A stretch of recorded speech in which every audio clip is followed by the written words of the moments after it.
former teammate Mercedes Lewis. Also in the building, former President Donald Trump. Can you imagine Joe Biden even trying to walk into that room without falling on his face? Over the weekend, Donald Trump, fresh off of that unbelievable and despicable, unconstitutional, un-American conviction in New York, took his show to the UFC fights in New Jersey, and he saw nothing but love. Take a look at the opening of the match. In the building tonight. That's a funny man right there. Theo Vaughn with us and supporting one of his own, Dustin Poirier. QB1 NYJ. Aaron Rodgers alongside his former teammate Mercedes Lewis. Also in the building, former President Donald Trump. Listen to that reaction. Honestly, I mean, I know it's said all the time, but can you imagine Joe Biden even trying to walk into that room without falling on his face, let alone getting that kind of reception anywhere? Would Joe Biden get that kind of cheer at a WNBA match? I don't think so. Honestly, what sport could Joe Biden go visit and get any kind of fun reaction, unless there's some sort of, girl hair sniffing sport that I don't know about. Although I'm sure we should check his browser settings actually on that. But that's not where it ended with Donald Trump. Everybody say, oh, this is going to put a chill across the entire MAGA world. Everyone's going to be so ashamed of the fact that Donald Trump is a convicted felon. He's going to lose all of his support. And everyone's going to be so ashamed that they're out there supporting a convicted felon. Yeah, not so much. This is a beautiful moment. Who captured this? I'm not sure who posted this. It's fantastic. This is when the crowd starts shouting, let's go, Brandon, shall we say? And when Trump figures out what they're chanting, take a look at his reaction. You can see him there leaning forward in the red tie. Keep.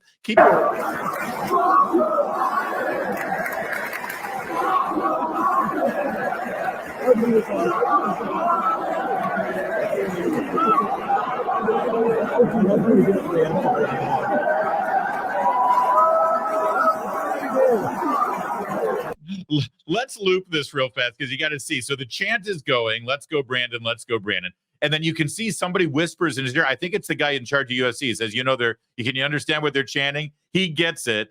He looks up at the crowd, gives a fist. They start to cheer. And then there we go, baby. Come on. Yeah, the convictions are really affecting his support. What did he raise? $54 million in a 24-hour period. 30% of those donations are all new donors. That means if you're one of them, I hate to break it to you, but you're going to be getting text messages and emails asking for another $10, another $20. But building that kind of base of support between now and election day, that's critical. That's how it's done. And I'm pretty sure the folks that go to UFC, they're in Trump's corner, and not just the crowd. Take a look at this brilliant moment after one of the matches. President Trump, you're the man, bro. It is a damn travesty what they're doing to you. I'll be donating to you, my man. Let's get it done. Let's get it done. Congratulations, sir. Sean Strickland, ladies and gentlemen. Sean Strickland. He's endlessly entertaining. We were going to show you a clip of him in the post-match press conference, but I don't know, Kevin, what would it say? It would pretty much sound like Trump beep and Trump beep and Justin Trudeau beep. I mean, that's pretty much what the clip would be, right? We don't want to break our censor button, right? It would be rough. But Sean Strickland kicked butt. He wasn't the only fighter, by the way, who wanted to show some love to Donald Trump. Check out this amazing moment. Even though he's protesting, he's not even kicking the arm out.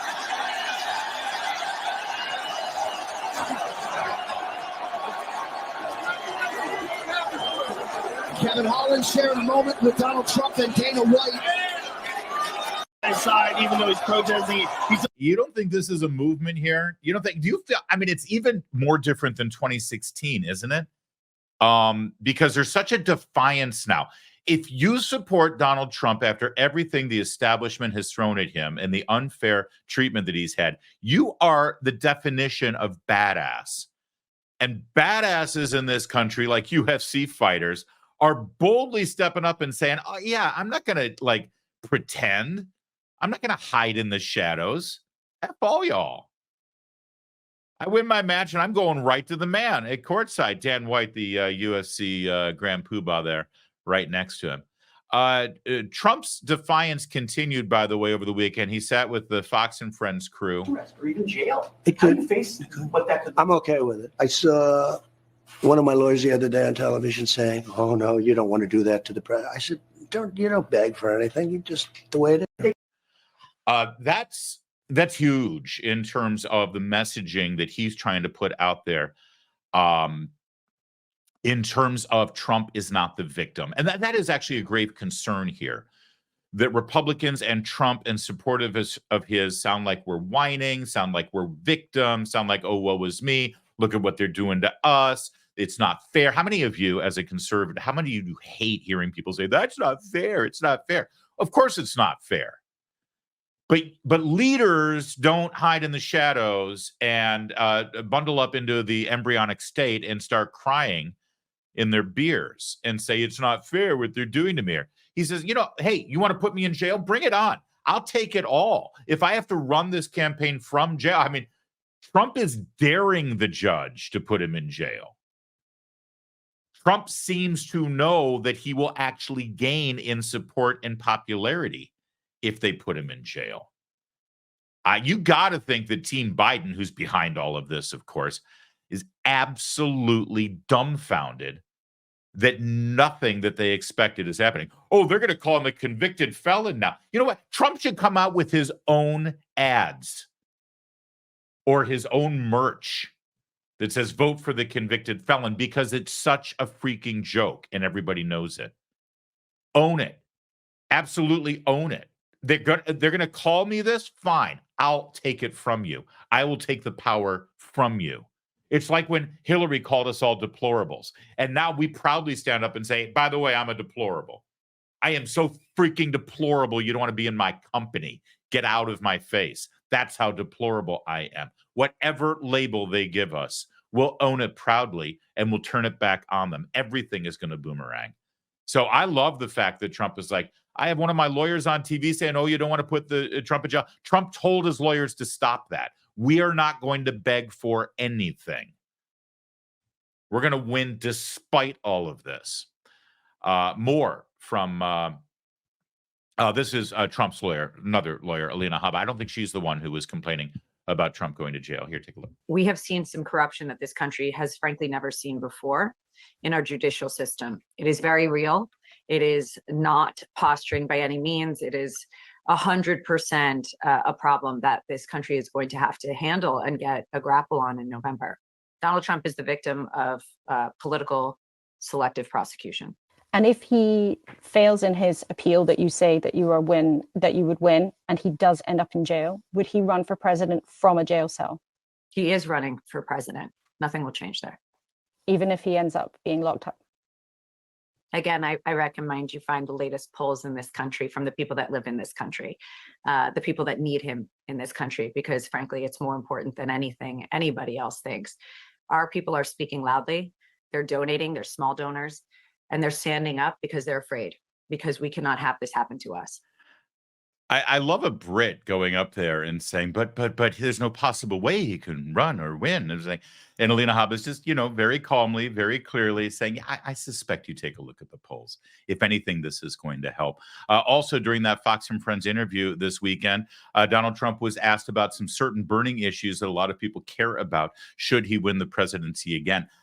He's feeling so emboldened now. You know how in the first term, he was sort of cautious with some things. Remember how, they said, oh, he had got crowds chanting, lock her up against Hillary Clinton. That's why this is happening to him. Yeah. And yet when he won the presidency and he was asked, are you going to investigate Hillary Clinton? What did Trump say? A week after the election in November of 2016, before he was even sworn in, he said, listen, the election's over. I won.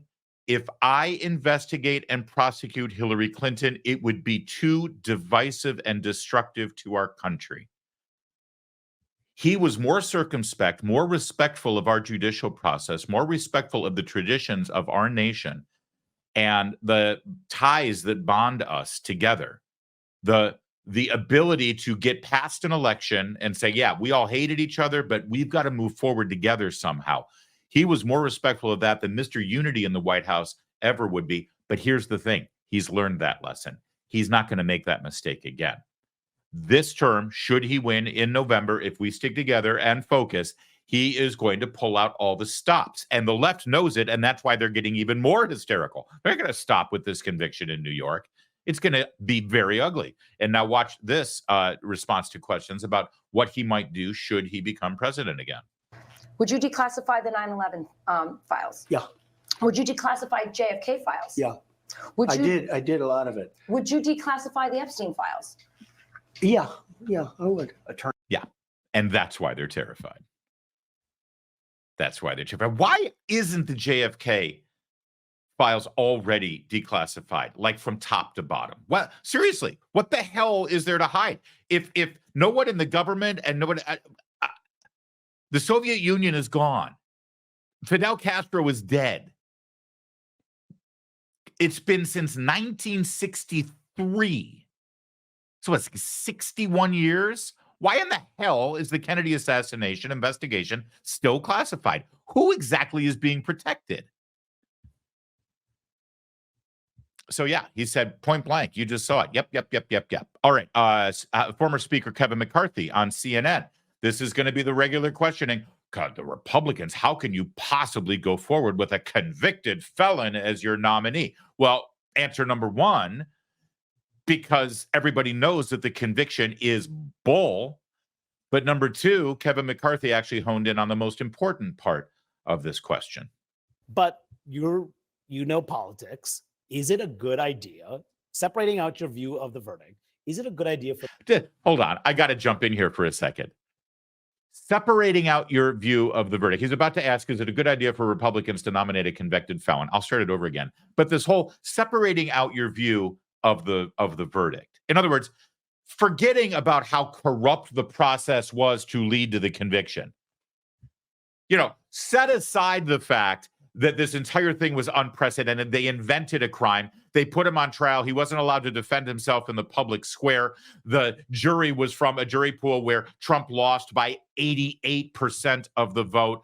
Forget about the fact that they convicted him without having to reach unanimity on the underlying crime that was, by the way, never named until closing arguments. So Donald Trump's lawyers could never actually defend themselves against the underlying crime. And set aside the fact that the number one star witness is a convicted perjurer who lied on the stand and was caught in those lies. Set aside all of that for a moment. Wait, why exactly are we setting that aside?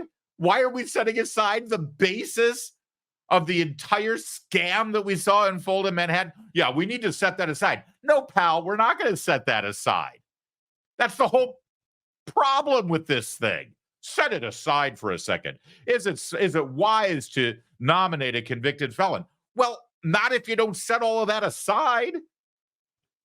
All right. I won't interrupt this time. But you know politics. Is it a good idea, separating out your view of the verdict, is it a good idea for the Republican Party to nominate a convicted felon?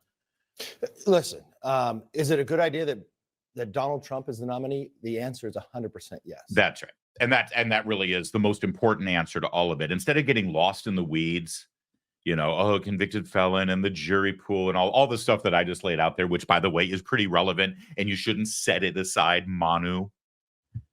The bottom line is we didn't nominate a convicted felon. We nominated Donald Trump.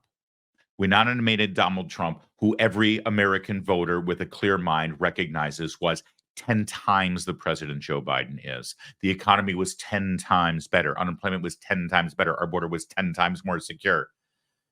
The crime in the streets was handled. National security was finally reined in. Our country was protected. Our men and women overseas were not put in harm's way. There wasn't a firestorm and a dumpster fire in the Middle East. In fact, there was a road to peace in the Middle East. And Vladimir Putin was kept in check because we drained his country of resources by becoming energy independent and not driving up the price of oil worldwide, which funds the Ukraine war and also funds Iran's terrorism in the Middle East. Yes, this isn't about a convicted felon. It's about the man, and the man is obviously the superior candidate in this election. That's why Democrats, like our friends at CNN, don't want to talk about Biden versus Trump. They want to talk about convicted felon versus decency. Yeah, we know what decency looks like. Let's let Bill Maher have the final word here on his podcast. He was talking to a liberal left-wing journalist, and they had a little bit of a disagreement about Joe Biden's prospects this November. I can't say it enough. I said it many times. I would vote for his head in a jar of blue liquid over Donald Trump. But that doesn't mean that I'm not. First of all, I think it's a moot point at this point. He's gonna lose. Who, Biden? Yes. No, you're wrong. No. You're wrong. You're wrong. He's not. They really think that Biden's going to win. They really do. Which, by the way, given how confident they are, makes me very suspicious about what else they have up their sleeves. But they truly do that. And by the way, this is one thing that should make you feel a little bit emboldened. And again, no one's getting complacent. No one. This is going to be the uphill fight of a lifetime. Ignore the polls. Don't pay attention to them. Right? We fell into that trap in 2022. Things are looking very good right now. There's a lot of game to be played, and we have got to fight like we're 10 points down, 20 points down. Because this has to be a rout. If it's not close, they can't cheat. They can only cheat if it's close. All right? But one thing that should make you feel a little bit better when you go to bed tonight is that their public face, everything they're saying in public, like you just saw, they are as confident right now as they were on election night 2016. Trump doesn't have a chance. There's no way. There's no way. There's no chance. Hillary's a shoo-in. Glass ceiling shattered. It's not even close. You remember how confident they were. That's how they are right now. But we're going to keep our eye on the prize. Don't you worry. Keeping our eye on the prize.